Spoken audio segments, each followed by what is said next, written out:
అన్నది కరెక్టే. ఇప్పుడు డౌన్ చేయాలని చూసినప్పుడు ఒకటి ఎక్స్ప్లెయిన్ చేస్తాం. విన్నరా ఓకే, వినలేదా లైట్, కానీ చెప్పడం మన బాధ్యత. ఇప్పుడు ఎట్లున్నదంటే ఇది చెంప మీద కొట్టిన తర్వాత మళ్ళీ చెంప మీద రివర్స్లో కొట్టద్దు అని చెప్పేసి రకం. అది ఇది వరకు నేనేం చేస్తా అంటే చెంప మీద కొట్టిన తర్వాత చెంప మీద కొట్టి ఉరుకుతా, ఉండని ఆడ దొరక పారిపోతా, దొరక. ఎందుకంటే గొడవ పెద్దగా అవుతుంది. ఇప్పుడు ఆడ వచ్చి కొట్టిన అనుకో ఎవడన్నా, నేను పేడా నాని కూడా కొట్టేసి అక్కడ ఉంటే మళ్ళీ ఇంకా పెద్దగా అవుతుంది. సో కొట్టేసి ఉరుకుతా, అయిపోయింది కథం, ఆన్సర్ ఇచ్చేసినా అయిపోయింది, మళ్ళీ సైలెంట్. ఇక దాని గురించి మళ్ళీ నేను చెప్పాయి అది. సో అట్లా. కానీ ఇది వరకు మీద అగ్రెసివ్నెస్ చాలా తగ్గిపోయింది కదా, కొంచెం తగ్గింది. రీజన్ అయితే ఇదే, దానివల్ల ఎఫెక్ట్ పడుతుందేమో అనే, కానీ ఒక ఆన్సర్ ఇచ్చేసి వదిలేస్తున్నా తప్ప దాన్ని ఇంకా ప్రొలాంగ్ చేస్తలేను. సో ఈ రోజు కూడా నేను అన్ని 200 కమెంట్లలో నాకు తెలిసి 150 కమెంట్లు మొత్తం నెగిటివ్నే ఉన్నాయి. సో దాని గురించి కూడా నేను పట్టించుకోను. ఎందుకు పట్టించుకోను అంటే లైక్స్ ఎక్కువ ఉన్నాయా, కమెంట్స్ ఎక్కువ ఉన్నాయా? లైక్స్ ఎక్కువ ఉన్నాయి. సో ఇష్టపడే వాళ్ళు ఎక్కువ ఉన్నారు, కమెంట్స్ తక్కువ ఉన్నాయి. వీళ్ళ గురించి ఆలోచించడం కాదు, ఇన్స్టాగ్రామ్ ఏదైతే లైక్లు ఎక్కువ కొట్టిర్రో వాళ్ళ గురించి ఆలోచిస్తా. సో అదొక్కటే, అట్లా పాజిటివ్గా తీసుకొని ముందుకు వెళ్ళిపోవడం మనం. సో నేనేందంటే ఒక్కటి ధనుష్, చాలామంది కెమెరా ముందు రాగానే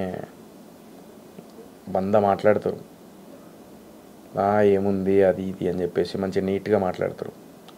బట్ కెమెరా వెనకాల వెళ్ళిన తర్వాత ఎంత బాధపడతారు, ఎన్ని తిట్లు తిడతారు, ఎంత ఫ్రస్ట్రేషన్లు ఉంటారు, ఎంత కోపాలు ఉంటాయి, అన్నీ ఉంటాయి. బట్ నా కెమెరా ముందు, ఈ సినిమా కెమెరా ముందు తప్ప నాకు ఇంటర్వ్యూస్ కెమెరా కానీ లేకపోతే ప్రీ రిలీజ్ కెమెరా కానీ ఆ కెమెరాస్ ముందు నాకు నటించడం వస్తలేదు.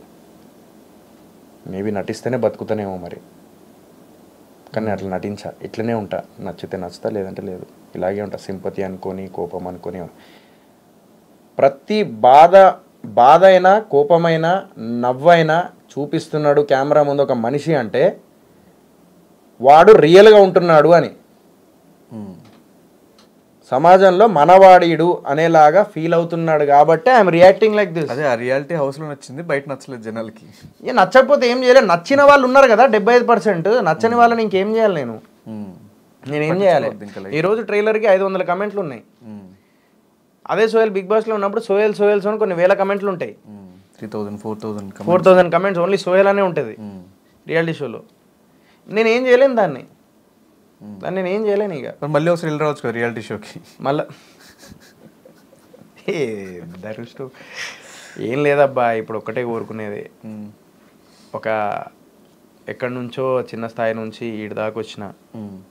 సో అదొక్కటే ధైర్యం, ఇక్కడ దాకా వచ్చినాడు ఇంకా ముందుకు వెళ్ళలేనా అని. ప్రతి ఇండస్ట్రీలో స్టార్లు అయ్యారు. సో తెలుగు ఇండస్ట్రీలో, టీవీ ఇండస్ట్రీ నుంచి, సీరియల్ ఇండస్ట్రీ నుంచి, యూట్యూబ్ నుంచి ప్రతి ఒక్కరికి లైఫ్ ఉండాలనే నేను కోరుకుంటా. అదే నా మెయిన్ గోల్.